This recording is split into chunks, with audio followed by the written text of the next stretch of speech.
all was quiet, and even to climb the tower stair was no more light than that of the moon rays stealing through the loopholes in the thick old wall. A whisper went about among the oldest, that she had seen and talked with angels, and when they called to mind how she had looked and spoken, and her early death, some thought it might be so indeed. Thus, coming to the grave in little knots, and glancing down, and giving place to others, and falling off in whispering groups of 3 or 4, the church was cleared in time, of all but the sexton and the mourning friends. They saw the vault covered, and the stone fixed down. Then, when the dusk of evening had come on, and not a sound disturbed the sacred stillness of the place, when the bright moon poured in her light on tomb and monument, on pillar, wall, and arch, and most of all, it seemed to them, upon her quiet grave, in that calm time when outward things and inward thoughts teem with assurances of immortality, and worldly hopes and fears are humbled in the dust before them, then, with tranquil and submissive hearts, they turned away, and left the child with God. Oh, it is hard to take to heart the lesson that such deaths will teach, but let no man reject it, for it is one that all must learn, and is a mighty universal truth. When death strikes down the innocent and young, for every fragile form from which he lets the panting spirit free, 100 virtues rise, in shapes of mercy, charity, and love, to walk the world and bless it. Of every tear that sorrowing mortals shed on such green graves, some good is born, some gentler nature comes.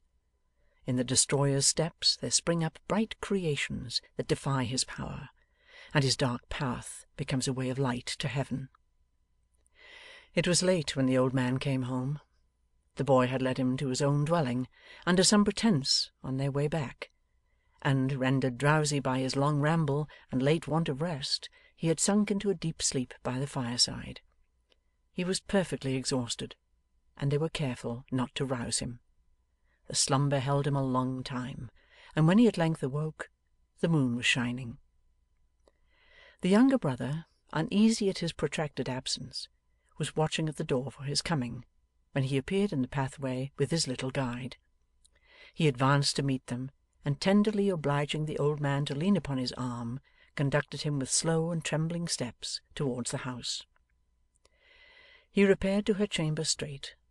Not finding what he had left there, he returned with distracted looks to the room in which they were assembled. From that he rushed into the schoolmaster's cottage, calling her name. They followed close upon him, and when he had vainly searched it, brought him home. With such persuasive words as pity and affection could suggest, they prevailed upon him to sit among them and hear what they should tell him. Then, endeavouring by every little artifice to prepare his mind for what must come, and dwelling with many fervent words upon the happy lot to which he had been removed, they told him at last the truth. The moment it had passed their lips, he fell down among them like a murdered man. For many hours they had little hope of his surviving, but grief is strong, and he recovered. If there be any who have never known the blank that follows death, the weary void, the sense of desolation that will come upon the strongest minds, when something familiar and beloved is missed at every turn, the connection between inanimate and senseless things and the object of recollection, when every household god becomes a monument, and every room a grave, if there be any who have not known this, and proved it by their own experience, they can never faintly guess how, for many days, the old man pined and moped away the time, and wandered here and there as seeking something, and had no comfort. Whatever power of thought or memory he retained, was all bound up in her. He never understood, or seemed to care to understand, about his brother. To every endearment and attention he continued listless. If they spoke to him on this or any other theme, save one, he would hear them patiently for a while, then turn away, and go on seeking as before. On that one theme, which was in his and all their minds, it was impossible to touch. Dead. He could not hear or bear the word. The slightest hint of it would throw him into a paroxysm, like that he had when it was first spoken. In what hope he lived, no man could tell, but that he had some hope of finding her again, some faint and shadowy hope, deferred from day to day, and making him from day to day more sick and sore at heart, was plain to all.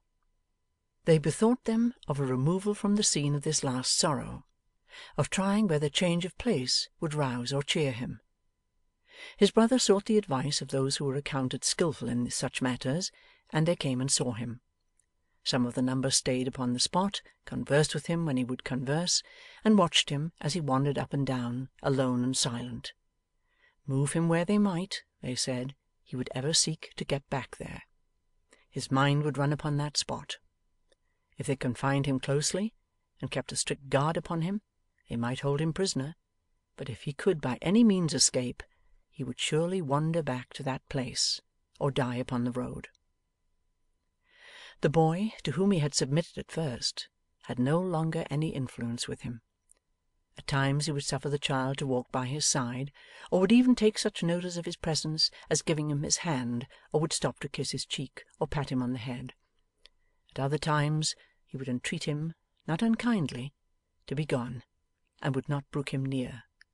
But, whether alone, or with this pliant friend, or with those who would have given him, at any cost or sacrifice, some consolation or some peace of mind, if happily the means could have been devised, he was at all times the same, with no love or care for anything in life, a broken-hearted man. At length they found one day that he had risen early, and, with his knapsack on his back, his staff in hand, her own straw hat, and little basketful of such things as she had been used to carry, was gone. As they were making ready to pursue him far and wide, a frightened schoolboy came who had seen him, but a moment before, sitting in the church, upon her grave, he said. They hastened there, and going softly to the door, espied him in the attitude of one who waited patiently. They did not disturb him then, but kept a watch upon him all that day.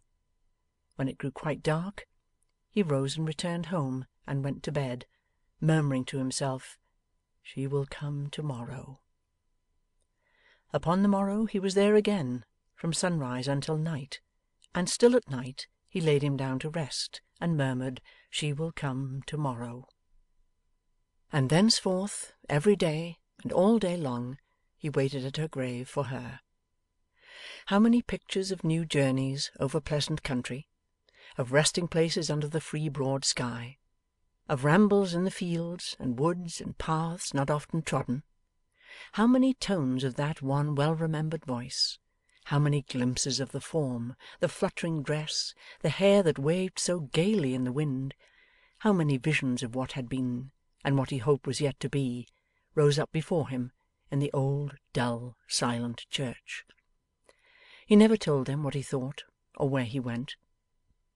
He would sit with them at night, pondering with a secret satisfaction, they could see, upon the flight that he and she would take before night came again.